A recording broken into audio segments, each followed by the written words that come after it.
If you did, trying to think, would you use this anywhere else? No. So I'm just doing a tiny little back stitch on itself. So where I come out, I want to back up my needle just a tiny, like a micron.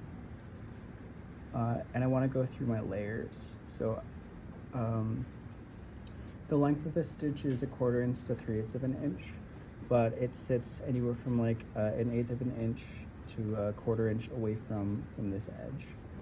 So if you can see the position of my needle, do we need to zoom in?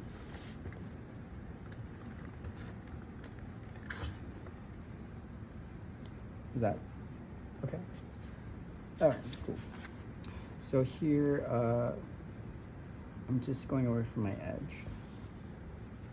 Oops.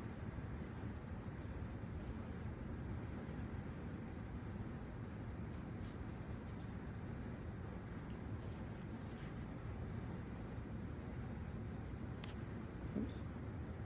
Let me reset that.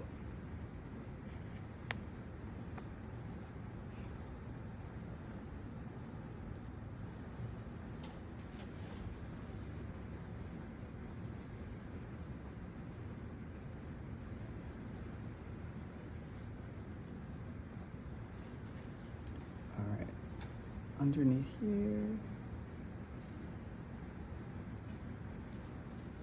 tiny back stitch. And then I'm only going through my zipper tape. I'm not going through the underside of the right side of my fabric. I'm just attaching my lining to my zipper tape. So I'm going through 2 layers and then 1 layer. I'm using my finger as a buffer, so if I can feel my needle on the underside of my fabric, I know I've went too far. But all you will end up seeing are these little dimples. So little back stitch, going through just the zipper tape. Oops. And then you'll start to see like these little dots forming. That's how you know you're doing it correctly. So I'll do just a couple more. Little back stitch, zipper tape, and then coming out. It's like a scooping motion. Okay. And then just one more back stitch.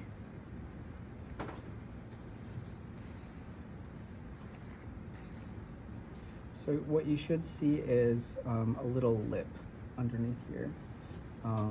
This will keep the excess fabric from rolling into your zipper tape. Cool. And then I'll just lose my thread really quick.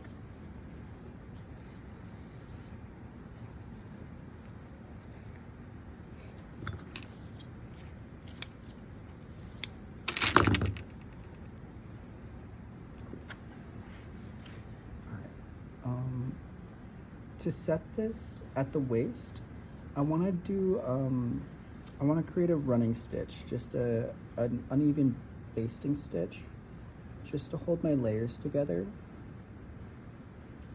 So I'm gonna do this with my support hand. I'm feeling this ridge here where all the bulk is at the waist. So I'm feeling the interfacing, I'm feeling the 2 layers of the waistband, and then I'm feeling the layer of the skirt. So that's 4 layers together. It creates a ridge. If I roll this around my finger, you can see like there's a bit of a step. So all this bulk here, and then 1 layer of fabric down here. I want to baste 1/8 of an inch above that. So sweet. So I'm just going to create a basting line with my thread. And this basting line, it can stay in the garment. You don't have to take it out.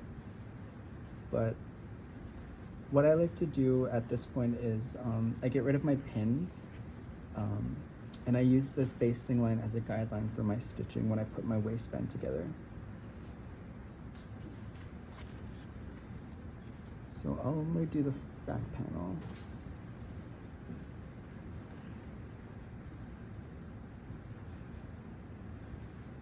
So you're just grabbing that waistband seam allowance? Yep. Yeah.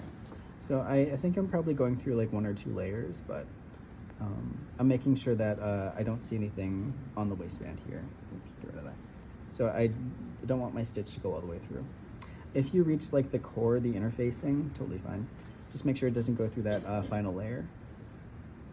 But keeping 1/8 of an inch above everything.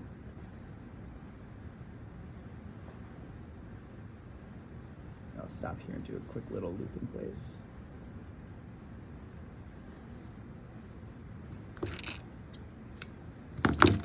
If I fold this lining layer back, it's just connecting those layers together. So I have my lining, my waistband, and then all of that cat stitching. And here I can start to clip away excess fabric. If you start to get something like this, just get it out of the way.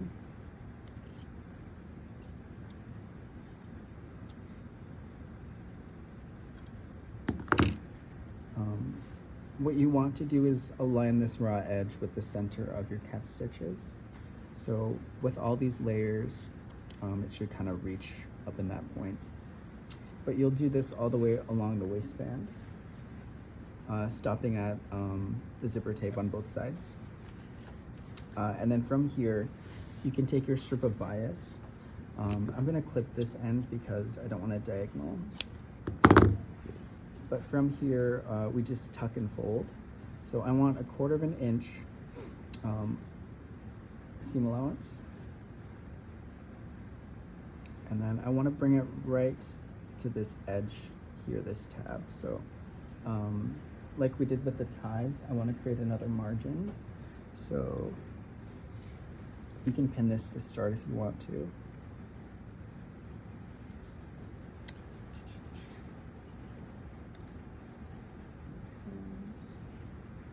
So making sure that all these layers are together. Just gonna throw a pin. And then I'll continue this along my waistband. I want like 1/8 of an inch away from that edge, so I don't want this lining to show up on the right side of the fabric. So I'll put a pin here. And then I'll continue this. As you're rolling, make sure you're not, that the seam allowance is not extending past like 1/2 inch. So keeping it at that 1/4 inch. You don't want to run out of fabric when we fold the underside. So here, just gonna keep pinning along the top edge because I don't want to see anything on the right side of the fabric. But once that's done, you can baste it in place if you want to. And then we can start to work on the underside, the bottom side that connects to the skirt.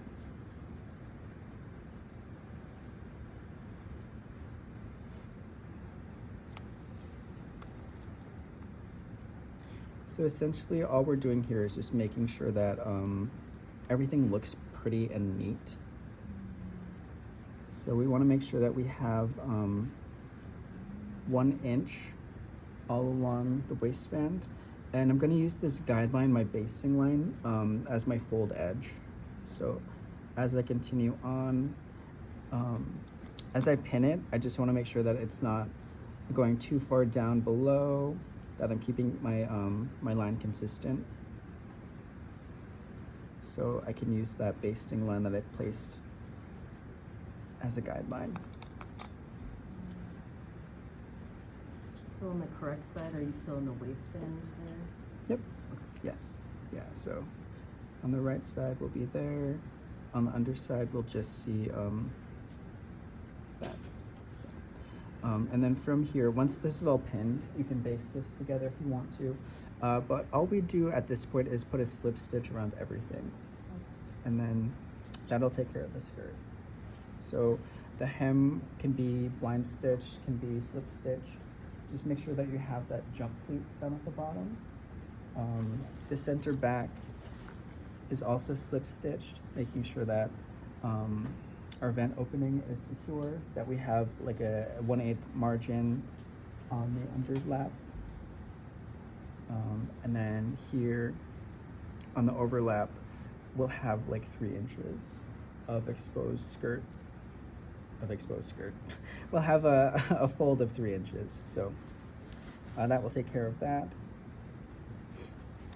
We can take out the pin. We have that little excess pleat there.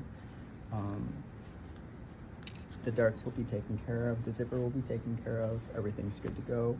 After that, we can put our hook and eyes and snaps on. But we don't have to do that. If you want to, more than welcome to. But not necessary. Just a closure.